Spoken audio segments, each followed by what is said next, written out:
पहले सत्येंद्र जैन, अब Sonia Rahul. ED notice पर पॉलिटिक्स हाई। प्रवर्तन निदेशालय ने कांग्रेस की अंतरिम अध्यक्ष सोनिया गांधी और राहुल गांधी को नेशनल हेराल्ड मामले में समन भेजा है। ईडी ने मनी लॉन्ड्रिंग केस में दोनों से 8 जून को पूछताछ में शामिल होने के लिए कहा है। इस बीच कांग्रेस ने कहा कि सोनिया गांधी पूछताछ में शामिल होंगी। अगर कांग्रेस नेता राहुल गांधी दिल्ली में रहे तो वो भी पूछताछ के लिए जाएंगे। दरअसल ईडी ने नेशनल हेराल्ड केस की जांच में दोनों नेताओं को शामिल होने को कहा है। इस केस में ईडी ने कांग्रेस के 2 बड़े नेता पवन बंसल और मल्लिकार्जुन खड़गे को 12 अप्रैल को जांच में शामिल होने का नोटिस भेजा। 2014 में सुब्रमण्यम स्वामी ने सोनिया और राहुल के खिलाफ केस दर्ज करवाया था। इसमें स्वामी ने गांधी परिवार पर करीब 55 करोड़ की गड़बड़ी का आरोप लगाया था। वहीं दिल्ली के स्वास्थ्य मंत्री सत्येंद्र जैन को प्रवर्तन निदेशालय ने गिरफ्तार किया। उन्हें भी मनी लॉन्ड्रिंग के मामले में गिरफ्तार किया गया है। पूरा मामला करीब 5 करोड़ रुपए की हेराफेरी से जुड़ा है। उनकी गिरफ्तारी पर राजनीति भी शुरू हो गई है। आम आदमी पार्टी ने दावा किया है कि जिन कंपनियों का नाम सामने आया है उनसे सत्येंद्र जैन ने मार्च 2013 में ही इस्तीफा दे दिया था। हालांकि मनी लॉन्ड्रिंग केस में गिरफ्तार दिल्ली के हेल्थ मिनिस्टर सत्येंद्र जैन को कोर्ट ने 9 जून तक ईडी की हिरासत में भेज दिया है।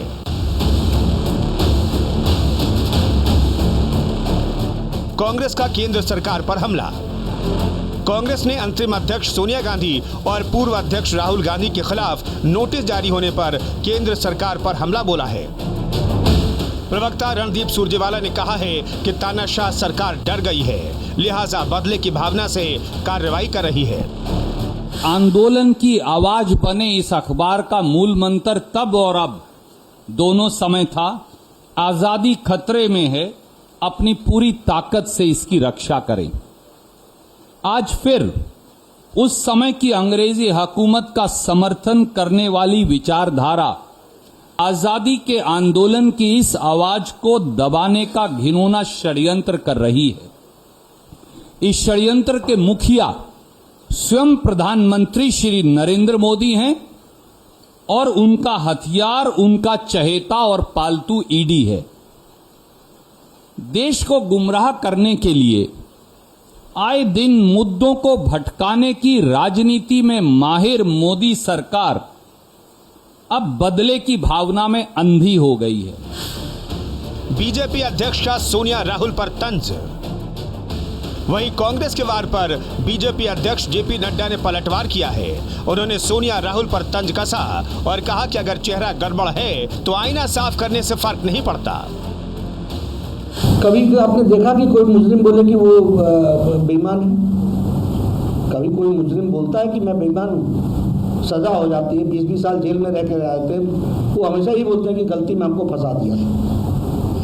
तो जो आदमी कटघरे में खड़ा है, जो बेल पर है, तो बेल उठवा लो ना, चार्जेस हटवा लो ना, क्यों नहीं करते?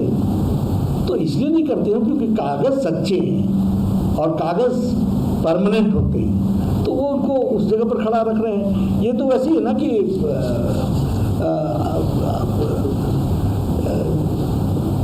चेहरा गड़बड़ था और आईना साफ कर रहे हैं। आइए आपको बताते हैं पूरा मामला दरअसल है क्या। सुब्रमण्यम स्वामी ने नेशनल हेराल्ड केस में सोनिया गांधी, राहुल गांधी, दिवंगत नेता मोतीलाल वोरा, पत्रकार सुमन दुबे और टेक्नोक्रेट सैम पेत्रोदा पर आरोप लगाए थे। स्वामी ने आरोप लगाया था कि यंग इंडिया लिमिटेड के जरिए गलत तरीके से इसका अधिग्रहण किया गया और कांग्रेस नेताओं ने 2000 करोड़ रुपए तक की संपत्ति हथिया ली। दरअसल इस मामले की इन्वेस्टिगेशन 2014 में ईडी की ओर से शुरू की गई। कांग्रेस इस मामले को लेकर कहती रही है कि यंग इंडिया लिमिटेड का मकसद प्रॉफिट कमाना नहीं है, बल्कि इसका गठन चैरिटी के लिए किया गया है। बहरहाल ईडी की कार्रवाई को कांग्रेस बदले की भावना से प्रेरित बता रही है, लेकिन नेशनल हेराल्ड केस में ईडी के नोटिस से फिलहाल सोनिया गांधी और राहुल गांधी की मुश्किलें बढ़ती दिख रही हैं।